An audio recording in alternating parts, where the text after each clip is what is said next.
सेवारोमा हावा झरेको छ, सन्चै हुन्छ, आरामै हुन्छ होला। अनि के छ हो खाडी मुलुकको हाम्रो खबर त? सबैजनाको छुट्टी होला है आज भोलि, हिजो आज भोलि, त्यो 3 दिन त सबैजनाको छुट्टी होला खाडीमा। रमाइलो गर्नु ल, सुख शान्तिको कामना गर्नु। हाम्रो देशमा सुख होस्, शान्ति होस्, राम्रो होस्, हाम्रो देश, हाम्रो गाउँ, हाम्रो घर।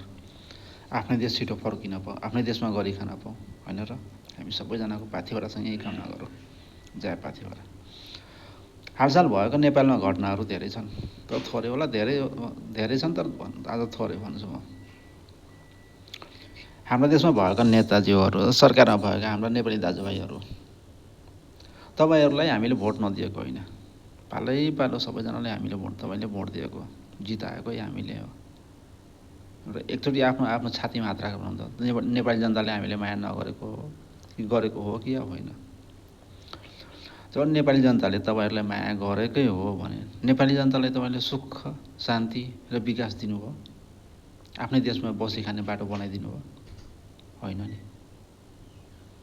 त्यस पश्चात तपाईँहरू अझै थर्काउनुहुन्छ नेपाली जनतालाई, मेरो पार्टीको बारेमा, मेरो बारेमा या अरू कोहीको बारेमा कसैले केही बोल्यो भने नराम्रो हुनेछ अरे। सर, तपाईँ पनि नेपाली, अरू पनि नेपाली, उहाँ पनि नेपाली। नेपालमा जब 3टा भाग छ, तराई, पहाड र हिमाल। त्यस्तै नेपालमा बसोबास गर्ने जम्मा 3जना छन्, हिन्दू, बुद्धिस्ट र किराँत, होइन र? बाँकी तपाईँहरू बाहिरबाट आएकोलाई पनि नागरिकता दिनुभयो, ठिकै छ। बाहिर विदेशी धर्ममै पनि बसोबास गर्न दिनुभयो तपाईँहरूले, ल ठिकै छ। यो देशको लागि कति राम्रो हो, हाम्रो देशको लागि कतिको राम्रो हो। बाहिरबाट आएको मान्छेलाई पनि नागरिकता दिनुपर्नु हो। बाहिरबाट आएको धर्मलाई पनि तपाईँहरू मान्यता दिनुभयो। देशको लागि राम्रो कि नराम्रो? या र अर्को कुरा, नेपालमा सुख, शान्ति र विकास कहिले हुन्छ? कुन दिन हुन्छ? कसले दिने हो? नेताहरूसँग त यो कुरा सोध्नै पर्ने हुन्छ। हामीले भोट दियो तपाईँले, सोध्ने अधिकार छ हाम्रो। हिजोको दिनमा तपाईँहरूले द्वन्द्वकालमा मन्दिरको पुजारी पनि मार्नुभयो, स्कुलको सर पनि मार्नुभयो। हाम्रो भयभरको स्कुलमा आफ्नो प्रकृतिले दिएका पाठशालाहरू, प्रकृतिले दिएका हाम्रो इतिहास सब मेट्नुभयो तपाईँहरूले र आधुनिकरण गर्नुभयो। आधुनिकरणमा के? जुन नेपालको अस्तित्व पनि छैन, नेपालमा कुनै भ्यालु छैन त्यसको, त्यो देखाउनु हो तपाईँहरूले। या हाम्रो इतिहास हो, यो हाम्रो हो भनेर। त्यो वास्तविकमा त्यो होइन। हाम्रो इतिहास भनेको संस्कृतले जोडेको, हाम्रो इतिहास भनेको बुद्धले जोडेको, हाम्रो इतिहास भनेको किराँतले जोडेको, हाम्रो इतिहास भनेको राजा जनक, माता जानकी, पशुपतिनाथ, पाथिभराले जोडेको इतिहास हो।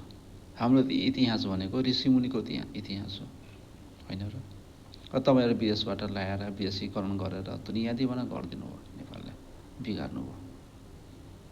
यो कतिको जायज हो? तपाईँ पनि हिन्दू हो, तपाईँ पनि हिन्दू नै हो, र तपाईँहरू भन्नुहुन्छ म हिन्दू होइन, म मान्दिनँ। यो पनि कति हो जायज हो? तपाईँबाट नेपाली जनताले के सिक्छ? आउने पिँढी या भोलिको दिनमा, पछिको दिनमा तपाईँबाट सिक्ने के नेपाली जनताले छ कि? सर, यो नेपाल हो, यसलाई नेपाल नै रहन दिनु, विदेश बन्नु छैन हामीलाई, होइन र? नेपालमा जहिले पनि सुख, शान्ति र विकासको लागि शिर-5को सरकार चाहिन्छ, या विदेशी होइन। हामीले विदेशी चाहिँदैन, हामीलाई शिर-5को सरकार चाहिएको हो। नेपालमा सुख चाहिएको हो, शान्ति चाहिएको हो, विकास चाहिएको हो। हामीलाई नेपाल नै चाहिएको हो। सिङ्गापुर, जापान, कोरिया हामीले मागेको होइन नेपाललाई। हाम्रो डाँडाकाँडा, हाम्रो हिमाल, हाम्रो पहाड, हाम्रो तराई, हाम्रो खोला, हाम्रो नाला, हामीलाई त्यही प्यारो छ। अहिले पनि प्रत्येक नेपाली मिलेर विदेशीको नागरिकता खारिज होस्, विदेशबाट आएको मान्छेले नागरिकता खारिज होस्, विदेशी धर्म खारिज होस्, हामी सबलाई माया गरेर, इज्जत गरेर उहाँहरूलाई बिदा गरौँ। विदेशी शरणार्थीहरू नेपालमा जतिकै छ उहाँहरूलाई बिदा गरौँ, आफ्नो नेपाल आफै भनौँ है। जय पाथिभरा।